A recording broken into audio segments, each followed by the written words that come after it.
This is where people are at. That's right. Yeah. Never satisfied. That's right. I want to share a story. When I was in the church, I believe this was back in 2004, I made an appointment with my pastor for counseling. And when I walked in, he was reading his Bible. I said, "Hey, pastor, how you doing?" He said to me, "If I could just do half of what's written in this Bible, I would be okay." He said that to me. Wow, he the pastor though. Yes. And that really disturbed me. It really troubled me because I looked at this man. Okay, we are oneness apostolic. Okay. I just looked at this man and I just wanted to follow his steps. And the thing is that I was just hungry to see the demonstration of God, for God to use me, and how to access this authority, this power. Because when he gets up there and preach, my God. Oh yeah, it's on fire. My God. I said, my God. And so I talked to him and he was telling me, he always used to tell people in the church, you got to get rid of that one-eyed demon. That one-eyed demon will send you to hell. That television, get rid of it. And I wrestle with that because, I'm like, man, you grow kin to watching certain shows and things.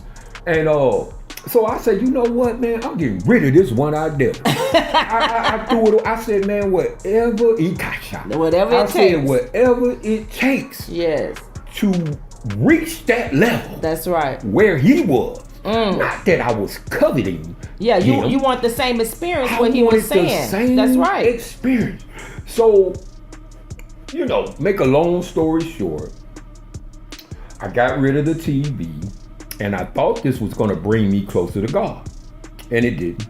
That's worse. It just made me more frustrated. Though I dedicated myself more in the word to God, and I was going out on the streets bringing souls in, but there wasn't a balance. Yeah, it was still like a void missing. It's like it was legalism. That's exactly what it was. I put a work to God thinking that I can access this certain type ability to do what my pastor was doing. That's right. And it goes back to the commandments, what people say you should do to get closer to God. And even as read your word, that's God speaking. That's right. That's right. And it's like the Bible itself is not enough.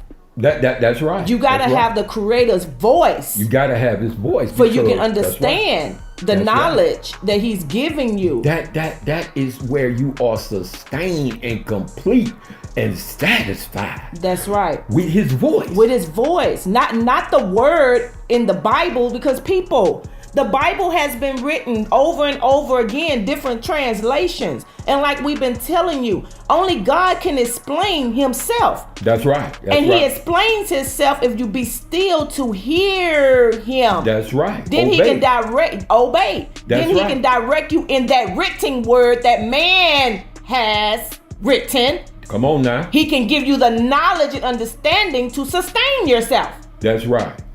I also want to share this other story. There was another situation where God sent me to another church. Now, God has been having me in the apostolic, okay? A oneness apostolic. Okay, God sent me to this other church. And how I came about this, I saw this man on TV one day. And I'm like, my God, because I was already disturbed with my previous, it's just something just wasn't adding up. So the Lord speaks to me and told me to go. I felt this, it was just an urgent to go. So I went there, and when I went, man, it's just me and him, we just clicked. I'm like, my God.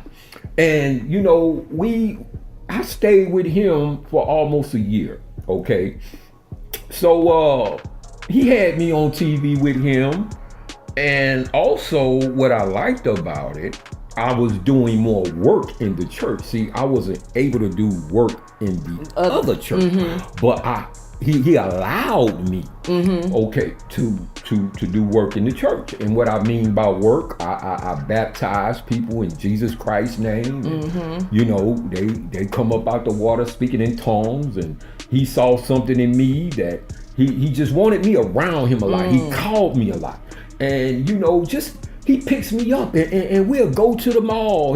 We go out to eat. And, and he was telling me, he said, hey, I want you to pastor a church. Yeah, I bet they had you excited. I was excited. Oh yeah, you're excited. And to you know, do God's work. And you know, he was like, look, we are building the ministry. We're going to have an apostolic house. You're going to help me build that. But for the time being, I'm going to put you over your own church.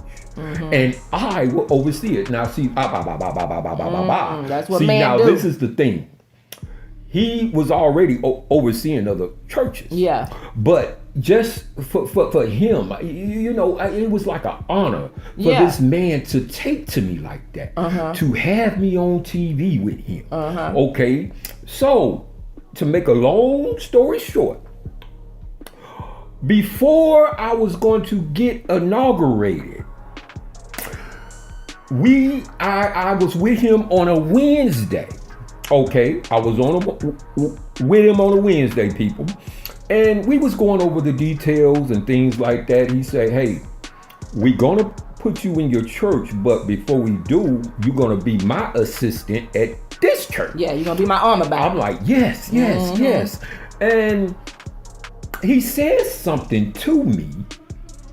He said, if I don't take communion, is because I have been cheating. My God. And he said this to me, Hear my prophet. He said this to me, people.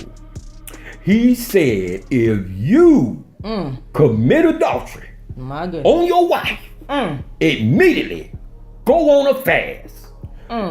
God can't touch you on a fast. My God. That really troubled me. And the thought that came to my mind, I said, so this is what it's like with these pastors when they get in position. When they get into position, they have this status to where you do as I say, but don't do as I do. Yeah, because I'm in position.